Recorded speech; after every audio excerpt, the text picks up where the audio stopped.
નર્મદા જિલ્લાના સાધુ સંતો દ્વારા આજે માં નર્મદાજીની ઉત્તર વાહિની પરિક્રમા બંધ થતા પરિક્રમા ફરી શરૂ કરવામાં કલેક્ટરને આવેદનપત્ર અપાયું છે।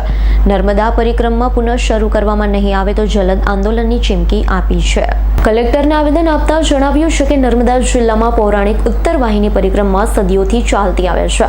સમગ્ર હિન્દુ સમાજ માટે આસ્થાનું કેન્દ્ર છે, પણ પ્રશાસન દ્વારા પાછલા વર્ષથી નર્મદાજીની પરિક્રમા ન થાય તેવા પ્રયત્નો પ્રશાસન દ્વારા થઈ રહ્યા છે।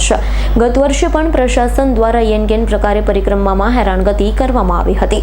આ વર્ષે પણ પ્રશાસન દ્વારા પરિક્રમા શરૂ થાય તે પહેલા પરિક્રમામાં હેરાનગતિ શરૂ કરી દીધી છે।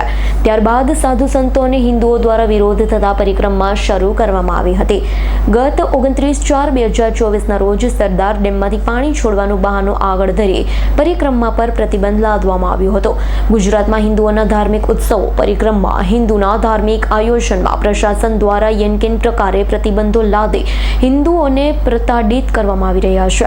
હિન્દુઓની આસ્થા પર ઘાત કરવામાં આવી રહ્યો છે। તેથી આજે સમગ્ર હિન્દુ સમાજમાં આક્રોશ જોવા મળ્યો છે। આંતરરાષ્ટ્રીય હિન્દુ પરિષદ, રાષ્ટ્રીય બજરંગ દળ દ્વારા ગુજરાત સરકાર અને પ્રશાસન પાસે માંગણી કરવામાં આવી છે કે હિન્દુઓને ધાર્મિક આસ્થાઓને વારંવાર ઠેસ પહોંચાડવામાં ન આવે, હિન્દુઓની ધાર્મિક પરિક્રમા અને ઉત્સવ પ્રમાણે ઉજવવા અને આયોજન કરવા દેવામાં આવે, ના કે સરકાર કે પ્રશાસનના વિચારો, સમય અને વ્યવસ્થા જોઈ અત્યારે નર્મદાજીની ઉત્તર વાહિની પરિક્રમા નર્મદા જિલ્લામાં પાણી છોડવાના નામે જ બંધ કરાવી છે તે સરકાર વિશેષ આદેશ આપી પ્રશાસન પાસે ચાલુ કરાવે તેવી માંગણી કરી હતી।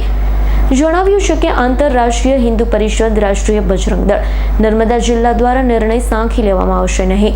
જો માં નર્મદા પરિક્રમા પુનઃ શરૂ કરવામાં નહીં આવે તો જલદ આંદોલન કરવામાં આવશે। આ પ્રસંગે ઉમેશ જોશી, મંત્રી, રાષ્ટ્રીય બજરંગ દળ, દક્ષિણ ગુજરાત પ્રાંત, મિતેશ જહા, મહામંત્રી, આંતરરાષ્ટ્રીય હિન્દુ પરિષદ નર્મદા, સદાનંદ મહારાજ, સંત સમિતિ નર્મદા, અમરદાસ બાપુ, સંત સમિતિ સુરત વગેરે આગેવાનો ઉપસ્થિત રહ્યા હતા। આજ રોજ નર્મદા જિલ્લામાં આંતરરાષ્ટ્રીય હિન્દુ પરિષદ અને સંત સમિતિ નર્મદા જિલ્લા દ્વારા કલેક્ટરશ્રીને આવેદનપત્ર આપવામાં આવ્યું અને 29 તારીખ સોમવારે જે અચાનક જ પરિક્રમા પર પ્રતિબંધ લાદવામાં આવ્યા એના વિરોધમાં અને કલેક્ટરશ્રી પાસે માંગણી કરવા માટે કે જે પ્રતિબંધ છે એ ઉઠાવવામાં આવે અને લાખો હિન્દુ શ્રદ્ધાળુઓ પરિક્રમામાં આવતા હતા એ પ્રતિબંધોના લીધે બંધ થઈ ગયા શરૂ થાય એની માંગ સાથે અમે આજે નર્મદા જિલ્લામાં કાર્યકર્તાઓ જોડે આવ્યા છે અને કલેક્ટરશ્રી પાસે માંગ કરી છે। એમને એવું કીધું છે કે ભાઈ મોટરથી પરિક્રમા કરવી હોય તો અમે પરમિશન આપેલી જ છે, પણ જાહેર જનતાને અને પબ્લિકને અને શ્રદ્ધાળુઓને એ ખબર છે નહીં કે મોટરથી પરિક્રમાની પરમિશન આપી છે।